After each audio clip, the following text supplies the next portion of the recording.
ನಮಸ್ಕಾರ ಗುರು. ಹಸು ಸಾಕುತ್ತಿದ್ದವ್ರೆ, ಗೋಮಾತೆಯನ್ನು ಲಕ್ಷ್ಮಿ ಅಂತ ಪೂಜಿಸುತ್ತಿದ್ದವ್ರೆ. ಅದಕ್ಕೆ ವಯಸ್ಸಾದ್ಮೇಲೆ ಅದನ್ನ ಮಾರಿಬಿಡ್ತಾರೆ ಮುಸ್ಲಿಮ್ಸ್ ಅವರು.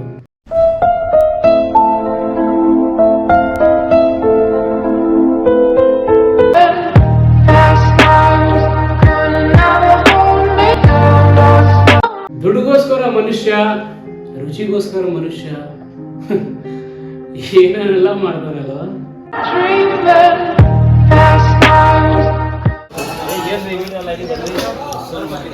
ಅಣ್ಣ ನಮ್ಮನ್ನು ಹೊಡಿಬೇಡಿ ಅಣ್ಣ, ಬಿಟ್ಬಿಡಿ ಅಣ್ಣ. ಇವನೇನ್ ಮಾಡ್ತಾ ಇದ್ದಾನೆ ಇಲ್ಲಿ? ಕತೆ ಹೇಳ ಒಂದೂರಲ್ಲಿ ಒಂದ್ ನಾಯಿ ಇರ್ತತೆ, ಒಂದ್ ಬಾಯಿಗೆ ಹುಚ್ಚೈತಿತ್ತೆ. ಯಾವ್ದು ಬಿಟ್ಟಿದ್ ಕುಡಿದ ಆಮೇಲೆ ಒಂದ್ ಫುಲ್ ಬೇರು ಓಡಿಸ್ಕೊಂಡು ಹೋಗ್ಬಿಡೋಣ. ನಿಮಗೆ ಮಾನವೀಯತೆ ಅನ್ನೋದು ಇದ್ರೆ ಈ ವಿಡಿಯೋ ಎಲ್ರಿಗೂ ತಲುಪಲಿ ಅಂತ ನಾನು ಕೇಳ್ತಾ, ದಯವಿಟ್ಟು ನನ್ನ ವಿಡಿಯೋಗೆ ಯಾರು ಹೊಸಬ್ರು ಬಂದಿದ್ದೀರೋ ಪ್ಲೀಸ್ ನನ್ನ ಚಾನಲ್ನ ಸಬ್ಸ್ಕ್ರೈಬ್ ಮಾಡ್ಕೊಂಡು.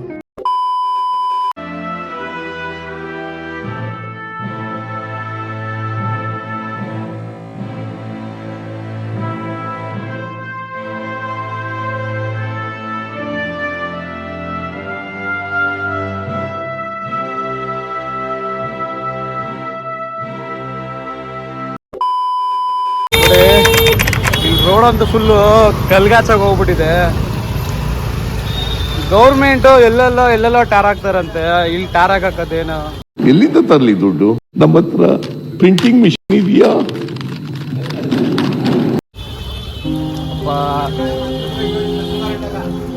ಈ ಗಲೀಜಲ್ಲಿ ವ್ಯಾಪಾರ ಮಾಡ್ತಾರೆ. ನಮಸ್ಕಾರ ಗುರು. ವಿಡಿಯೋ ಮಧ್ಯ ಬಂದಿರೋದಕ್ಕೆ ದಯವಿಟ್ಟು ಸಾರಿ. ನಾನು ಏನಕ್ಕೆ ಬಂದಿದ್ದೀನಿ ಅಂತಂದ್ರೆ, ಈ ವಿಡಿಯೋ ರಿಯಾಲಿಟಿಯ ಹಸು ಇದ್ರ ಬಗ್ಗೆ ವಿಡಿಯೋ ಮಾಡಿದ್ದೀನಿ. ಮತ್ತೆ ಹೇಳ್ತಿದ್ದೀನಿ ಅಂತ ತಪ್ಪು ತಿಳ್ಕೊಬೇಡ ದೇವ್ರು. ನಿಮಗೆ ಮಾನವೀಯತೆ ಅನ್ನೋದು ಇದ್ರೆ ವಿಡಿಯೋ ಸ್ಕಿಪ್ ಮಾಡ್ದಂಗೆ ಕೊನೆವರೆಗೂ ನೋಡಿ. ಏನಕ್ಕಪ್ಪ ಅಂತಂದ್ರೆ ಈ ವಿಡಿಯೋದಲ್ಲಿ ರಿಯಾಲಿಟಿ ಏನು ಅಂತ ನಿಮ್ಗೆ ಗೊತ್ತಾಗುತ್ತೆ.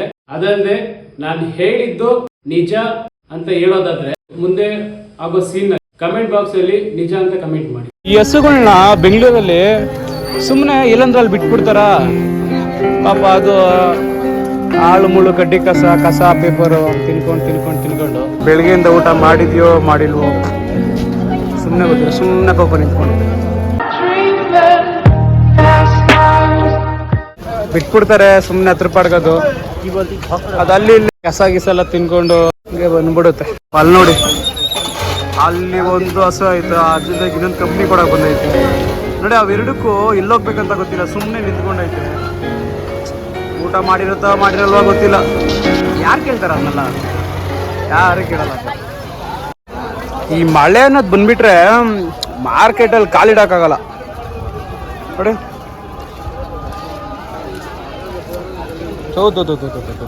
ಏನ್ ಗಬ್ಬು ಸ್ಮೆಲ್ ನಡೀತಿದೆ.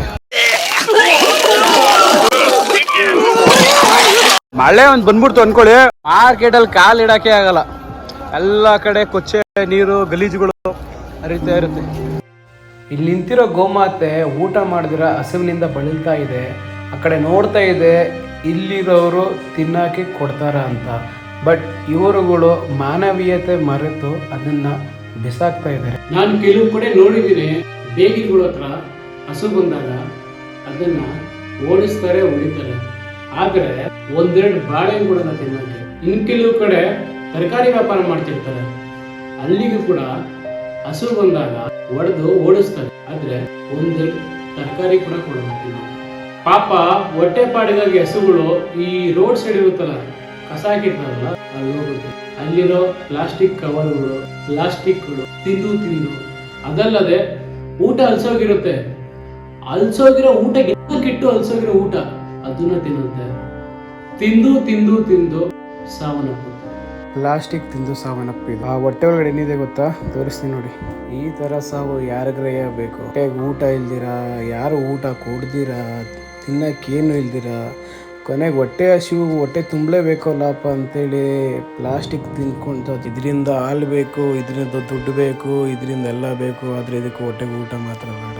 ಹಸುಗೆ ಕೊಡ್ಬೋದಾಗಿತ್ತು, ಅದು ತಿಂದು ಹೊಟ್ಟೆ ತುಂಬಿಸ್ಕೊತಿತ್ತು. ಅದು ತಿನ್ನೋದ್ರಿಂದ, ಊಟ ಕೊಡೋದ್ರಿಂದ ಅವ್ರಿಗೆ ಪುಣ್ಯ ಸಿಗ್ತಿತ್ತು. ಪುಣ್ಯ ಸಿಗುತ್ತಪ್ಪ ಪುಣ್ಯ ವಾಡೆಲ್ ಸಿಗುತ್ತೆ ನೋಡಿ, ಹತ್ತರಿಂದ ನಮ್ಗೆ ಹಾಲು ಸಿಗುತ್ತೆ ಅಂತ ಪವಿತ್ರವಾದ ತಾಯಿನ ಹಂಗೆ ನಡು ರೋಡಲ್ಲಿ ಬಿಡೋದು ತಪ್ಪು. ಇದು ಮಾರ್ಕೆಟ್ ಬೇಸ್ಮೆಂಟ್. ಇದು ಒಂದ್ಸಲ ಬನ್ನಿ, ನಿಮಗೆ ಮಾರ್ಕೆಟ್ ಬೇಸ್ಮೆಂಟ್ ತೋರಿಸ್ತೀನಿ.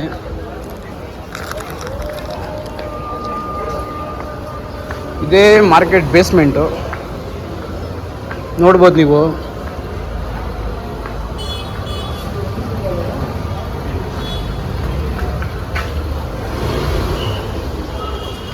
ಎಲ್ಲ ಗಲೀಜಾಗಿ ಇಟ್ಕೊಂಡವ್ರು, ದುಡ್ಡು ಮಾಡ್ಕೋತಾರೆ, ಗಲೀಜಾಗಿ ಇಟ್ಕೋತಾರೆ ನೋಡಿ. ಈಗ ನಾವು ಮಾರ್ಕೆಟ್ನ ಮಧ್ಯ ಭಾಗದಲ್ಲಿದ್ದೀವಿ.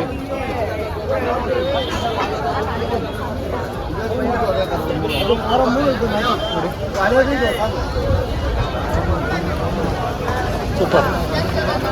ಹಾಗೆ ಒಂದು ಡೈಲಾಗ್ ಬಂದ್ರೆ ನೋಡಿ, ಈ ಹಸುನ ಇಲ್ಲೇ ಬಿಟ್ಬಿಟ್ಟಿದ್ದಾರೆ ಪಾಪ. ಅದು ಇಲ್ಲಿರೋ ಗಲೀಜ್ನ ಕುಡಿತದೆ, ಗಲೀಜ್ ನೀರಾಗಿ ಕುಡಿತದೆ.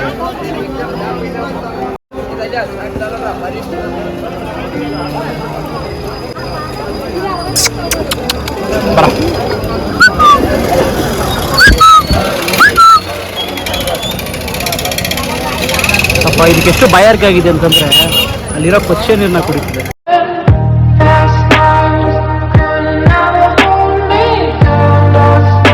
ನೋಡಿ, ನಾವೆಲ್ಲರೂ ಇದನ್ನ ಮಾಡಿದ್ರು ಪರವಾಗಿಲ್ಲ, ಅಂದ್ರೆ ಎಲ್ಲೋ ಇರೋ ಹಸುಗಳಿಗೆ ಹೋಗಿ ನೀರ್ ಕೊಡೋದ್ ಬೇಡ.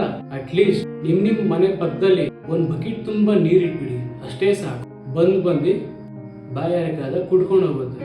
ಮತ್ತೆ ನಿಮ್ ಮನೆಗಳ ಹತ್ರ ಹಸು ಏನಾದ್ರು ಕಾಣಿಸ್ಕೊಂಡ್ರೆ ಬಂದ್ರೆ ನಿಮ್ ಮನೇಲಿ ಏನಾದ್ರೂ ತಿನ್ನಕ್ಕೇನಾದ್ರೂ ಇದ್ರೆ ಅದನ್ನ ಕೊಟ್ಬಿಡಿ, ತಿನ್ಕೊಂಡಾಗುತ್ತೆ. ಹಸು ನಿಮ್ಮೆಲ್ಲರ ಹತ್ರ ಆಸ್ತಿ ಆಗಿರ್ಬೋದು, ಪಾಸ್ತಿ ಆಗಿರ್ಬೋದು, ಒಡವೆ ಆಗಿರ್ಬೋದು, ಇದ್ಯಾವ್ದು ಕೇಳಲ್ಲ, ಯಾವ್ದು ಎಕ್ಸ್ಪೆಕ್ಟ್ ಮಾಡಲ್ಲ.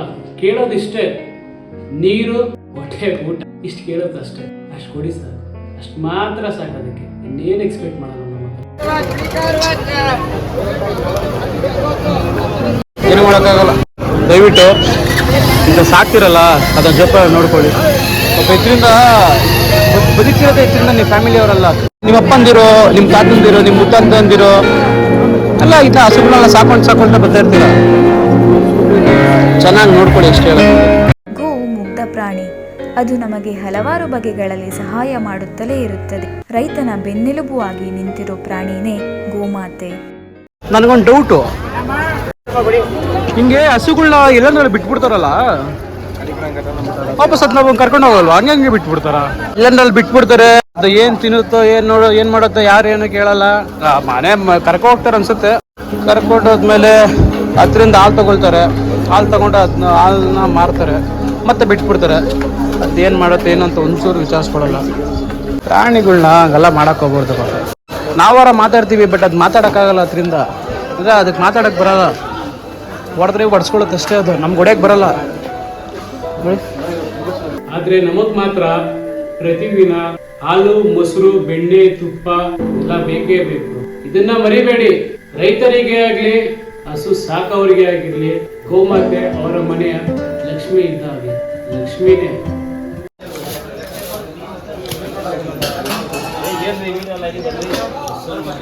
ಅಣ್ಣ ನಮ್ಮನ್ನು ಹೊಡಿಬೇಡಿ ಅಣ್ಣ, ಬಿಟ್ಬಿಡಿ ಅಣ್ಣ. ನಾನು ನಿಮ್ಗೆ ಆಗ ಹೇಳಿದ್ದೆ, ಅಲ್ಲಿ ಬರ್ಬೇಕಾದ್ರೆ ಇಚ್ಚಿತ್ಗೆ ಬರ್ತಾ ಬೆಂಗಳೂರಲ್ಲೆಲ್ಲ ಪಕ್ಷಿಗಳೆಲ್ಲ ಕಮ್ಮಿ ಆಗ್ತಿದೆ, ಇಲ್ಲಿ ನೋಡಕ್ ಸಿಕ್ತಿಲ್ಲ ಅಂತ ಹೇಳ್ತೀವಿ. Flash back. ಆಕಾಶ ನೋಡಿ, ನಿಮ್ಗೆ ಎಲ್ಲೂ ಕಾಣಲ್ಲ ಪಕ್ಷಿಗಳು. ಅದ್ರದ್ದೇ ಅಂತ ಪರ್ಟಿಕ್ಯುಲರ್ ಜಾಗಕ್ಕೆ ಹೋಗ್ಬೇಕು. ಅಂದ್ರೆ ಉದ್ಯಾನವನ ಆಗಿರ್ಬೋದು, ಝೂಗಳಾಗಿರ್ಬೋದು, ಅಲ್ಲಿ ಮಾತ್ರ ನಿಮ್ಗೆ ನೋಡುವಂಥದ್ದು ಮಾತ್ರ ಸಿಗುತ್ತೆ. ಬಟ್ ಆದ್ರೆ ಇಲ್ಲ, ಕಾಣಿಸ್ತಾ? ನಿಜ ನನಗೆ ತುಂಬಾ ಖುಷಿ ಆಯಿತು ಮಾರ್ಕೆಟಲ್ಲಿ ಇದ್ದು ನೋಡಿ. ನಾನು ಅನ್ಕೊಂಡಿರ್ಲಿಲ್ಲ ಈ ಥರ ಇಲ್ಲಿ ಗೂಡು ಕಟ್ಟಿರ್ತವೆ, ಕಟ್ಟಾಗಿ ಬಿಟ್ಟಿರ್ತಾರೆ ಅಂತ. ತೋರಿಸ್ತೀವಿ.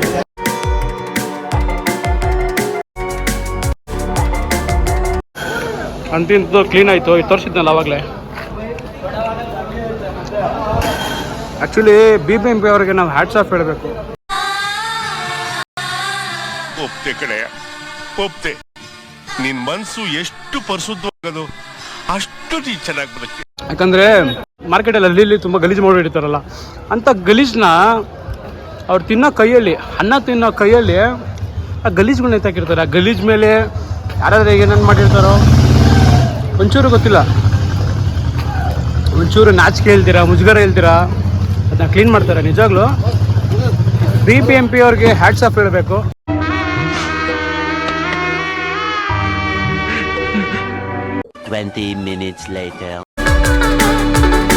ಗುರು, ಮಾರ್ಕೆಟ್ ಬಂದಿದ್ದ ಕೆಲಸ ಮುಗೀತು, ಇವಾಗ ಹೋಗ್ತಾ ಇದ್ದೀವಿ.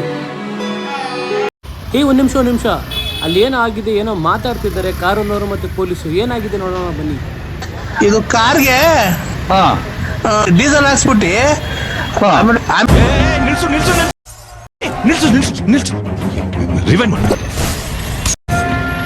ಇವನೇನ್ ಮಾಡ್ತಾ ಇದ್ದಾನೆ ಇಲ್ಲಿ? ಕತೆ ಹೇಳ. ಒಂದೂರಲ್ಲಿ ಒಂದ್ ನಾಯಿ ಇರ್ತತೆ, ಒಂದ್ ಬಾಯಿಗೆ ಹುಚ್ಚೈತಿತ್ತೆ. ಯಾವ್ದೋ ಬಿಟ್ಟಿದ್ ಕುಡಿದು ಆಮೇಲೆ ಒಂದ್ ಫುಲ್ ಬ್ಯಾಗ್ ಓಡಿಸ್ಕೊಂಡು ಹೋಗ್ಬಿಡೋಣ. ಕಾರು ಓಡಿಸ್ಕೊಂಡು ಹೋಗ್ಬೇಕಾರೆ ಅಲ್ಲಿ ಬ್ರೇಕ್ ತುಳಿದು ಕೈಯಲ್ಲಿ ಕ್ಲಚ್ ಹಿಡಿಬೇಕು.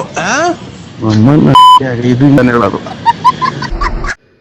ಓ ದೇವ್ರುಗಳ ಬಂದ್ರ, ಬನ್ನಿ. ವಿಡಿಯೋ ಫುಲ್ ನೋಡಿದ್ರಾ? ಹೇಗಿತ್ತು? ನೋಡಿದ್ಮೇಲೆ ಏನಂತ ಅನ್ನಿಸ್ತಿದೆ? ಏನಾದ್ರು ಅನಿಸಿದ್ರೆ ನನಗೆ ಕಮೆಂಟ್ ಬಾಕ್ಸಲ್ಲಿ ಕಮೆಂಟ್ ಮಾಡಿ.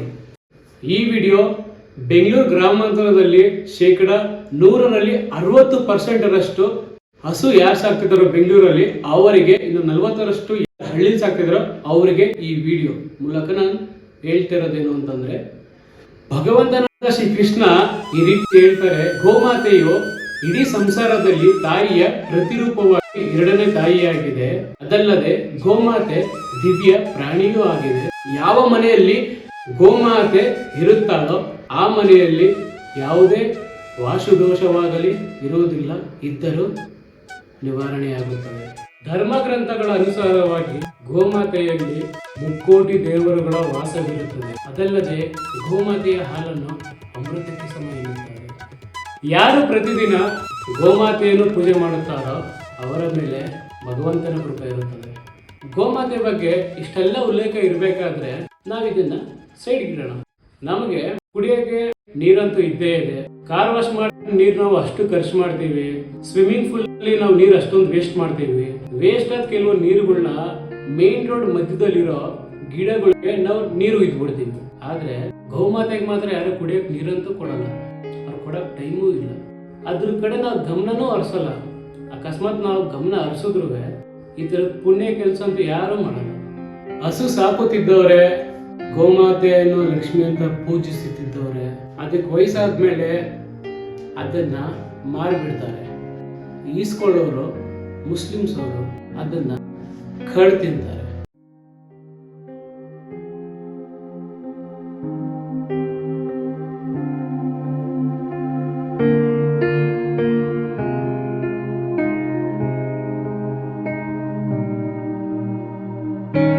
ದುಡ್ಡುಗೋಸ್ಕರ ಮನುಷ್ಯ, ರುಚಿಗೋಸ್ಕರ ಮನುಷ್ಯ ಏನೇನೆಲ್ಲ ಮಾಡ್ತಾರಲ್ಲ. ದಯವಿಟ್ಟು ನಿಮ್ಮಲ್ಲಿ ಕೈ ಮುಗ್ದಿ ಕೇಳ್ಕೊತೀನಿ, ನಿಮ್ಮ ಸಂಸಾರದಲ್ಲಿರೋ ಹೊಟ್ಟೆ ತುಂಬಿಸೋಕ್ಕೋಸ್ಕರ ಜೀವನ ಪೂರ್ತಿ ದುಡಿಯೋ ಹಸುನ ಯಾರಿಗೂ ಮಾರಕ್ ಹೋಗ್ಬೇಡಿ. ಕೆಲಸ ಆಗೋವರೆಗೂ ಇಟ್ಕೊಂಡು ಕೆಲಸ ಆದ್ಮೇಲೆ ದಯವಿಟ್ಟು ಅದನ್ನ ಮಾರಬೇಡಿ. ಆ ಪಾಪ ನಿಮ್ಗೆ ಅಂಟುತ್ತೆ ಕೊನೆಗೆ. ಅದರ ಕೊನೆ ಉಸಿರಿರೋವರೆಗೂ ಅದನ್ನ ಸಾಕಿ, ಅದಾದ ನಂತರ ಅದನ್ನ ಮಣ್ಣು ಮಾಡಿ. ಇದೇ ನಾನು ನಿಮ್ಮಲ್ಲಿ ಕೇಳ್ಕೊತಿರೋದು. ನಿಮಗೆ ಮಾನವೀಯತೆ ಅನ್ನೋದು ಇದ್ರೆ ನಾನು ಅವಾಗಲೇ ಹೇಳಿದಾಗೆ ಇದನ್ನ ಆದಷ್ಟು ಶೇರ್ ಮಾಡಿ. ಈ ವಿಡಿಯೋ ಎಲ್ರಿಗೂ ತಲುಪಲಿ ಅಂತ ನಾನು ಕೇಳ್ತಾ, ದಯವಿಟ್ಟು ನನ್ನ ವಿಡಿಯೋಗೆ ಯಾರು ಹೊಸಬ್ರು ಬಂದಿದ್ದೀರೋ ಪ್ಲೀಸ್ ನನ್ನ ಚಾನಲ್ನ ಸಬ್ಸ್ಕ್ರೈಬ್ ಮಾಡಿ.